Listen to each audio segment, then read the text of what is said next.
Hi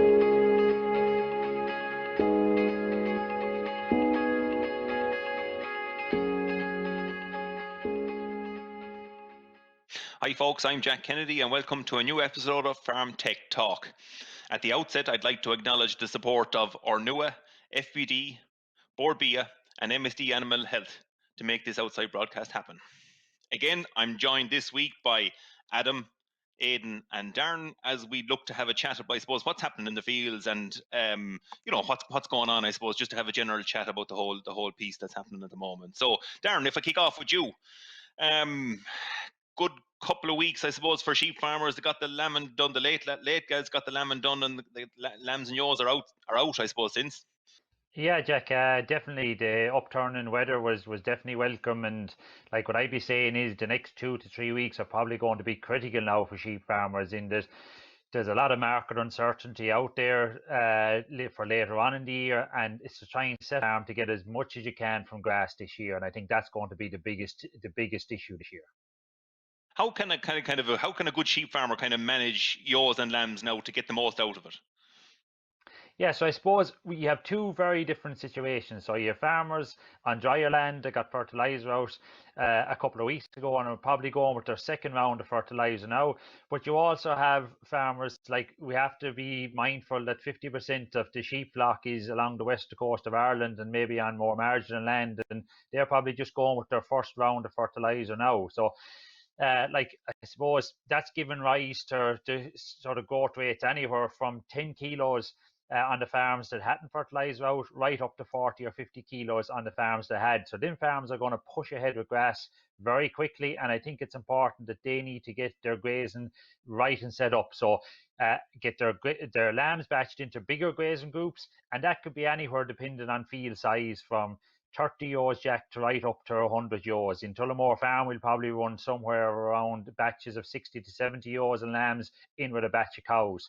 And why that is so important is just to be able to be in a position to get paddocks grazed out or fields grazed out as quick as you can, and to get fresh grass as often as you can. Now, the ideal is look at fresh grass every 3 days. That won't be possible on a lot of farms, but every time you go and you can get fresh grass to ewes and lambs, you will increase performance. And in a year where we have to keep on top of cost, that's vital. Again, I suppose touching off cost, like, I mean, is it a year because there's, as you say, on those good farms where there's plenty of grass, I mean, should they be considering creep feeding for lambs, or what's the deal in terms of creep feeding for lambs, this year? Yeah, so I think that in any year, not just this year, but this year is probably more. It's probably more to look at it. Is that creep feeding has a role to play in some farms. If we're looking at triplet ewes rearing, say triplet lambs, or if we're looking at hoggets rearing twin lambs, there's a role there for say creep and dim lambs. But there's also probably a role on farms that for strategic creep feeding. And what I mean by that is that farms that will struggle with grass quality, struggle to get lambs off, they could maybe do an early batch of lambs, or they could do a batch of maybe ewes that are 10 or older ewes, and it's to try and limit the volume of creep. So if we go into a situation where we're offering ad lib creep, throwing bags into a creep feeder, we quickly run into huge costs. But if we're in a situation where we can try and maybe limit the volume of creep to somewhere around 300 grams to 600 grams per day, we get a good kick in performance. I suppose the Rolls Royce is to be in a situation where you can try and run that with, say, creep grazing ahead, because you'll get similar performance with grass at, say, 6-7 centimeters, ideal for what lambs want to be going in it, to what you'd get with giving 300 grams a day in meal. So it's trying to be, I suppose, maybe strategic, farming to your strengths, and to use this creep feeding only where it's needed. And Darren, does that rule apply to kind of mid-season or late lambing flocks, or is that just for early lambing flocks? No, I'd be talking there on mid-season and sort of later lambing. Look at the early lambing flocks; they've already creep fed. I suppose once that tap is turned on, you can't turn it off. And that's just to get lambs out of the system early. The other one, I suppose, that I should have mentioned is on a very highly stocked farms that might be mixed grazing, that some farmers like to get a batch of lambs away early, that when demand might be increasing from weanlings or that later in the year. That, like, what I'd be saying this year is, look, you have to keep an eye on cost, but don't make massive changes. Like, if a farm is used and he is strategically feeding creep, if he comes in and he stops and goes cold turkey altogether, he could end up with a lot of lambs around later on in the year and then having to feed anyway. So it's to try and, I suppose, maybe reduce it back, increase your use of grass, try and get more out of paddocks or even rotation and grazing to as much as possible. Okay. Any health issues on farms at this time of the year on sheep farms, Darren? Yeah, so the one to watch, or the one that's going to be right around the corner now, is nematovirus. And you talked there about, say, the later lamb and flocks are finishing lambing, but this is really, I suppose, for late February lamb and flocks, early March at the moment. So it really affects lambs 4, 5, 6 weeks of age. Any lambs that are grazing higher quantities of grass at the minute. Now, there's been the department release their forecast every year. It generally comes around this week. It hasn't been released yet, but you'd be expecting that the peak hatching period would be sort of the first week of April. So lambs will take in a lot of larvae at that stage, and that you'll start to see signs 2 weeks after. And what farmers need to look out for is lambs that are maybe not performing as well as they should be, that have a bad scour, not to be confused with coccidiosis. Coccidiosis is a grey blood-stained scour. This is sort of a green scour, and also they'll be thirsty because they'll be dehydrated. The treatment of choice, or the treatment that's recommended, is just with a white drench, because you won't give rise to antibiotic resistance for other worms. Okay. Quick line on markets before we finish up. Like, I mean, hoggets seem to have got a bit of a bounce in the lamb market. It seems to have got a bit of a bounce in the last week or two, yeah? Yeah, so thankfully, Jack, Easter came in, and like 2 weeks ago, it was a very damaging week for sheep farmers. The Easter trade really, I suppose, maybe drove on this week on the back of tight supplies. And what you've seen was hogger prices going increasing 20 to 30 cent. A lot of hoggers selling between €5.70 and €6. Spring lamb between €6 and €6.20. Maybe top prices are €6.30. Factories are just a bit cautious for next week of quoting for prices. But look, you'd hope that the supplies are low and Ramadan soon kicks in, and it will at least stabilise the market. Okay, Darren, thanks for the quick roundup. I might come back to you, Aidan, to shoot in with you, I suppose, in terms of again, starting off with the grass and the weather. Like, I mean, it really has picked up. The most of your lads are out of grass a long time now, we'll say as such. So what's the picture there at the moment? Yeah, sure. I suppose the last, I could say, 3 weeks have been incredibly dry. But what we've noticed the past week or so, especially since the weekend, is the temperatures increasing. Now, I know the nights are a little bit cold still, but the daytime temperatures are going up to 18 degrees in some cases, which is really, really good. And you're going to see an explosion of growth over the next couple of days. So farmers need to be measuring grass, is what I'd be saying, and managing it. And there's a couple of ways of managing it. You can skip over paddocks for silage, close up 20-30% of the farm for silage. Or the other option then is you can go reseeding. So you'll be spraying off fields then if you're going reseeding, because I think reseeding will be earlier this year than normal. And the earlier you get it in, the better, because there's a longer chance for the reseeds to take off and grow and graze them in better conditions. So yeah, I'd say that's kind of the main thing at the moment, Jack. So is there actually farmers now, as you say, spraying off now on grazing ground, we'll say, to get reseeds in 2 or 3 weeks' time, like? There is, yeah. I was talking to a few lads in the seed trade there the other day, and they're saying they're mad busy. You know, there's a lot more spraying off going on, and a lot more demand for grass seeds earlier this year than there has been for the last number of years. Which is, I suppose, it's a sign of the times, really, that farmers are taking action because growth rates are going to take off, and now is the time to do it. Yeah, and just on the fertilizer job, I mean, again, farmers often say, like, the grass is flying it now; it'll grow no matter what. Like, I mean, but in terms of nitrogen, what's the kind of recommendation? What should be out up to now, and kind of is it a case of following on after grazing straight away? Yeah, so I suppose what should be out up to now is somewhat academic, because the weather was very poor in February and March, and a lot of farmers didn't get any fertilizer spread. And I think that was the right thing to do at the time. So from now on, you should be looking at what the demand is for the next 6 weeks or so. And generally, we'd say that you should be spreading about a unit per day of nitrogen during April and May.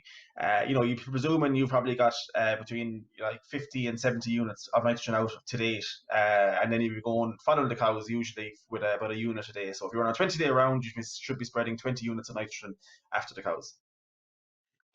Okay, I mean, the other big thing, I suppose, on dairy farms, it's, give or take, it's heading for the middle of April. Breeding is around the corner. What are most lads doing now? So the key thing at the moment, Jack, is to get your pre-breeding heats recorded. Look, a lot of farmers don't bother with it because they say it adds to the workload, and I agree to a certain extent. But yet having the knowledge of what cows aren't cycling before you start the breeding season is huge, because you can take action with those cows straight away. So I'd say, look, it's tail painting. You should be tail painting your cows this week if you haven't done it already, and then just, you needn't bother watching them. Like, all you need to do is to paint them. If the paint is gone, then we're going to top up the paint next week. Don't bother painting that cow again. Just leave her. If the paint is rubbed off, leave it rubbed off. Only top up the paint that's still on. And then if you do that for 3 weeks before the start of the breeding season, you'll know what the cows that have the paint still on are the ones that you need to be handling with the vet or the scanner and identifying what the problem is. And in many cases, it'll just be time that she won't have calved long enough. But if that's the case, that's fine, give her more time. But the ones that are calved more than 30 days and haven't been seen bulling, you need to be watching those, getting those scanned. And there's issues, varying from cystic ovaries to just dirty cows, and they're all going to cause an issue, and they could be solved there and then, and at least she'll be back in then for the first 3 weeks. So you're talking about kind of that 10%, we'll say, that you haven't been recorded breeding, or the tail paint hasn't been removed. Go look at them kind of in a little bit more detail. Some of them will be left alone, some of them will be fine, but there's others that you'll treat. So are you thinking that maybe, between 5 and 10% of the herd will be treated in that kind of first week of breeding? The 5 or 10% would be a lot, I would say. I think you're less than 5%, because a lot of those cows just won't have calved early enough. I won't have calved in time, so they'll just need time. And the rest of them, then you're going to get 2 or 3% are going to be dirty. 2 or 3% of them might have, 2% might have a cyst or something. But that's not, that's going to add up to 5% that you wouldn't have got otherwise, unless you're doing the pre-breeding heats. And like, when you're talking about small margins, that's all adds up. Like, so I think it's worthwhile doing. Yeah. So there's nothing else then in terms of vasectomized bulls or anything at this time of the year. Like, I mean, you're not talking about, your guys wouldn't be talking about letting out vasectomized bulls for another kind of 5 or 6 weeks at least, well into the kind of breeding season. There'll be plenty of heats shown for the first couple of weeks. Yeah, the first 3 weeks of the breeding season, don't mind your vasectomized bull, leave him alone, because you'll wear him out. He's an animal now for week 4 plus. Maybe have a few of them. Probably still time enough to do it, Jack. There's a good bit of interest in getting vasectomized bulls this year. So I'd say you'd be going with it, in week 4 plus. Yeah, Grant, I leave it at that. I might come back to you, Adam. What's the story in Cavan? Pure misery as usual, I presume. Like, or have you anything out of grass? Like, have you? I'm actually in Tullamore this morning, Jack, and I'm looking out at grass growing out here. Quite envious of it. Cavan's a little bit slower, but we're getting there. We're getting cattle out. I suppose this week, Jack, marts went through turmoil for the last 10 days, 7 days, and are getting, I suppose, back to business again. Some confusion out there with DVOs as regards what's allowed in marts and what isn't. Some DVOs are allowing buyers go into marts and look at calves, we'll say, one at a time. Other DVOs are saying that no, it's just a weigh-in service that marts can apply, and that deal needs to be done out in the farm. So a little bit of confusion there. The new arrangements have also had a mixed reaction out on the ground with marts. A lot of marts in the West are saying that these, would say, conditions are unworkable, and really they want to go back to 2-3 weeks ago when they were maintaining social distancing around that ring. So it's a mixed bag out there as regards how those new arrangements have been received. I mean, it's not realistic, is it, to go back to where we were 2 or 3 weeks ago? I would say, personally, just looking at the kind of the bigger scene and what's happening across Ireland in terms of sickness, like, I mean, I can't see any relaxation happening in terms of going back, even if social distancing was happening. Like, I can't see it happening. What do you think? You're right, Jack. It's very, very hard, I guess, in a mart setting to maintain that social distance. And even in some of the marts in the last week, we've seen people maybe congregate outside, some of them. So very, very hard. And I don't think, as regards public health and the bigger picture, as you say, I don't think it'd be wise to go back to that for another couple of weeks. Did you go to any marts this week, or did you see anything happening? I was. So Carrygalla Mart held their first sale since lockdown on Monday. And I visited Helen Kells in the mart to see how the sale went and what the arrangements and how they worked. Okay, we're here in Carrygalla Mart, County Leitrim. Today is the first day that the mart has been open again after restrictions were put in place on marts on the 23rd of March. It was announced last week that pending, would say, certain criteria being met in marts at sales, that marts can go ahead and marts can facilitate sales. And that's what's been happening here this morning. Farmers have been dropping off their calves all morning. It's an eerie spot. It's really, really quiet. The ring behind me here would normally be bustling here on a sale day.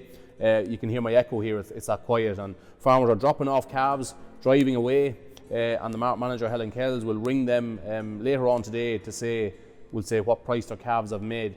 exporters and farmer buyers. They're allowed in one at a time out here behind me at the moment. They're looking at calves, writing down the price they wish to offer, and that's the way the sale will take place. So it's quite a prolonged sale. Calves have been arriving all morning, so keep, I suppose, tuned to farmerjournal.ie and we'll be able to update prices as they happen.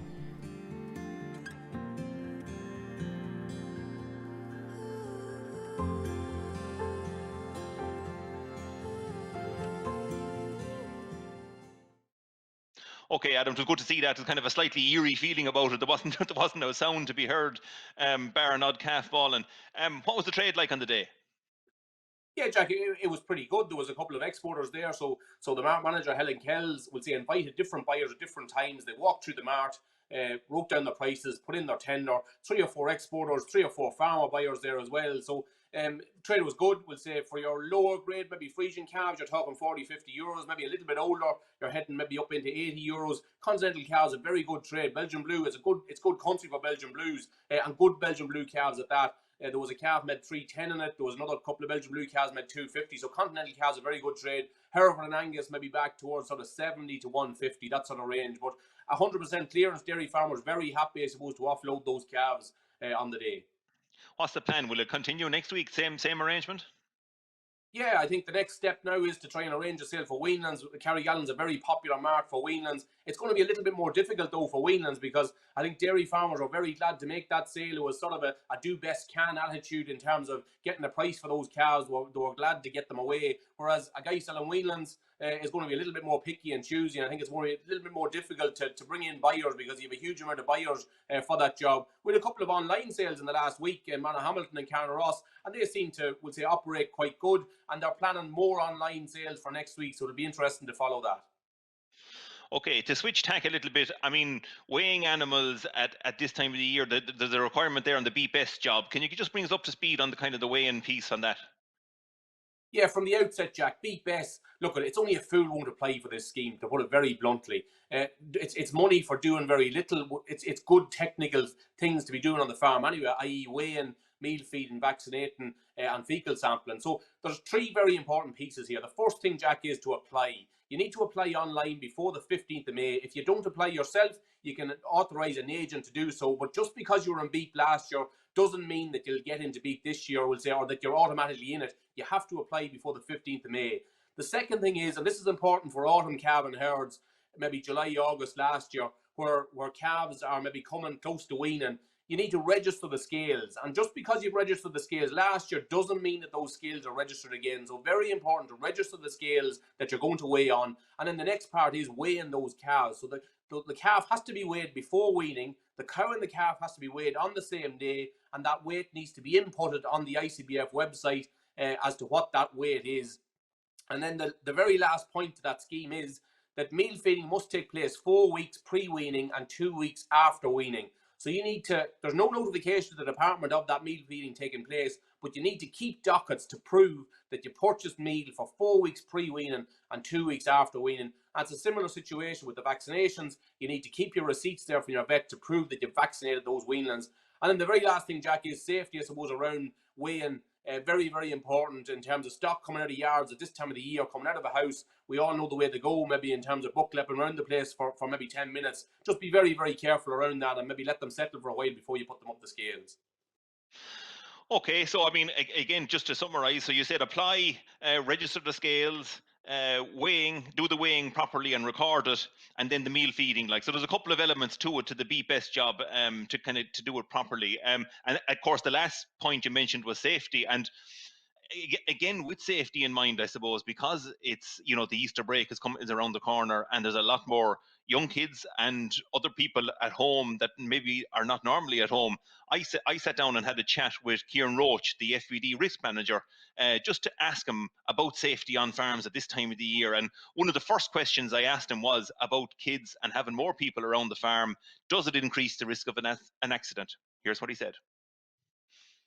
Yeah, I think there's a lot of challenge out there at the moment, Jack. It's a busy time. It is exacerbated by the fact that there's a lot more people at home on the farm. There's young people at home that would normally be in school, and extra care is needed. Sadly, earlier this week, there was a child fatality, and I suppose that's the thing none of us want to see. And I suppose my sympathy goes to the family and the community who've been affected by that particular incident. But I think it's an important time that we actually focus on safety. There's a lot on people's mind. There's a lot of pressure from outside the farm as well. But to keep focus on farm safety, it's a very, very busy time. We're moving into a big time with machinery. So to make sure you plan your work properly and machines are maintained in good condition is a really important thing. I mean, you touched off machinery. I mean, livestock is another big one at this time of the year in terms of stock going out to fields. There's farmers loading stock to take them to out farms. There's fencing to be done maybe on some of these out farms. Is there anything that farmers need to look out for in this space? Yeah, well, I think in general with livestock, we've seen the number of injuries with livestock rise and rise over the last number of years. The National Farm Survey says 42% of all accidents on farms relate to livestock, and fatalities have risen to about 19% of all fatalities on farms. So animals are getting bigger, they're getting wilder, especially when we look at some of the beef animals. So good handling facilities are really, really important. And to take care, when you're in a field with stock. If you're in a field with a bull, make sure you have a safe place of refuge. If there's any calving left to be done, use safe handling facilities, and a good calving gate, is imperative in relation to calving. Yeah, I mean, some timely tips there. I mean, on the machinery front, as you mentioned, a lot of cereal farmers getting the last of the spring crops in. There's rolling to be done. There's fertilizer to be spread.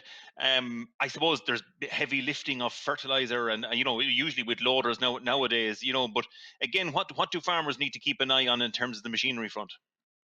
Yeah, well, I suppose if I just look at machinery, tractors and machinery represent about 50% of all fatal accidents on Irish farms, and a lot of serious accidents as well. So there's a lot of people who've lost arms and legs and been left with life-changing injuries because of an accident involving either a tractor or a machine.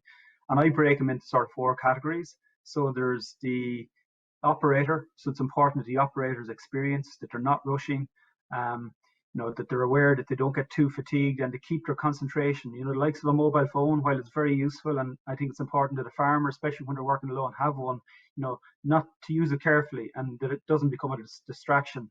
Looking at the environmental conditions, of the slopes, the grounds that they happen to be working at, that they're suitable for the load that they happen to be driving.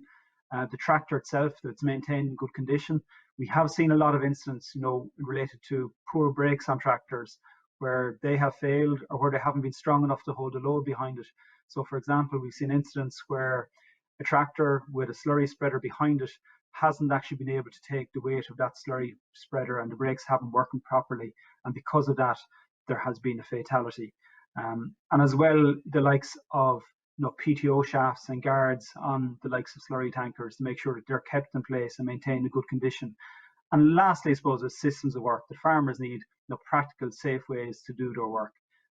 Even one-way systems around the yard, or when they're parking up in the evening, the reverse park, so in the morning they're facing it in the right direction to go out and do their work. Good. Some nice practical tips there. I suppose, one other piece, and just to leave you on this one, I mean, God forbid if someone got sick in a house or on a farm, and there was either relief help in, or maybe there was some of the neighbours in. In terms of their policy, do they need to check their policy to see that they're covered, that they're insured for the outside help, or is there special cover needed in that circumstance?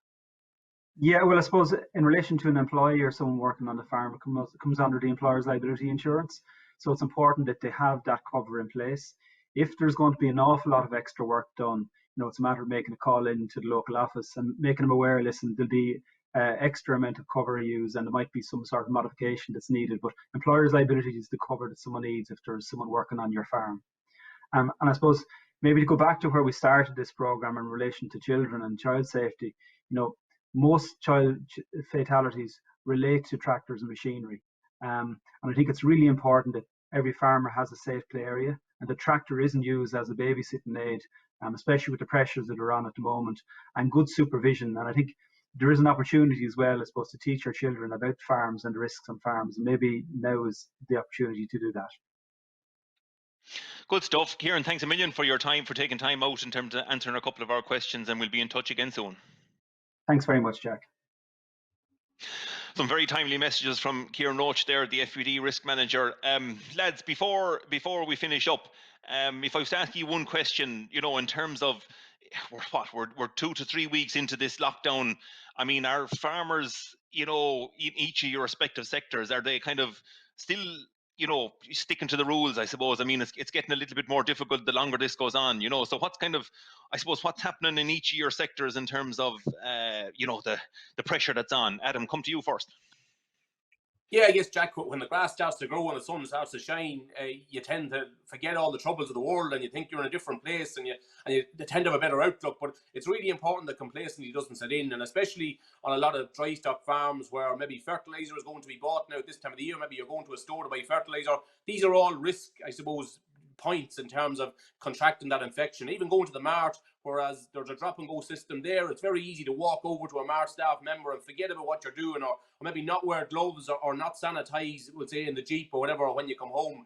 We all have maybe elderly relations at home as well. So really, really important that complacency doesn't set in, and we stay the course on this one, because the farmer community has a big role to play there. Darren, any movement on your side? Yeah, I suppose, look, at the lambing is coming to an end, Jack, and fellas will be moving out. Also, there'll be more fellas starting to sell spring lambs. We're lucky enough in that there's been no factory closed or affected yet with COVID-19. And it's like what Adam said, is to adhere to the regulations. There'll be fellas going buying doses now for nematovirus, that type of stuff.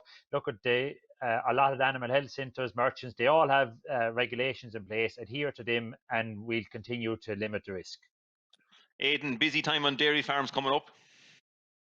It is, yeah, and I suppose the big risk on dairy farms is people coming in as opposed to the farmer going out. So you've I was talking to a few farmers this week, and the vet coming in, the milk lorry driver, and the I-man will be coming now soon as well. So, and obviously there's farm staff on a lot of these farms as well, and they're going to come in as well. So precautions are being taken, in fairness. Like I had a Zoom call there with a few discussion groups during the week, and over half of them, I'd say 2/3 of them, are disinfecting the tractor after users are in it, limiting the amount of people that are together on jobs such as milking. If you can separate the milking people, well and good. And they're not sharing vehicles when they're driving to different out farms and work, stuff like that. So there's 2 cars going to an out farm or whatever if you need 2 people there. They're the kind of things that people are doing. I suppose the last 2 or 3 weeks, it's still a bit of a novelty. The question is, are we going to keep it up for the next couple of weeks? Because as we know, this is not going to go away anytime soon, and we're probably heading into the peak of it now.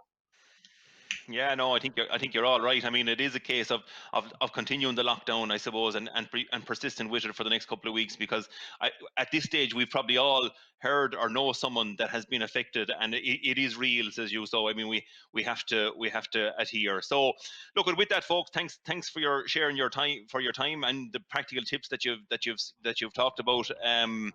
Look, we'll team up again next week. I suppose I'd like to acknowledge the support of Ornua, FVD, MSD Animal Health, and Board BIA to making this outside broadcast happen.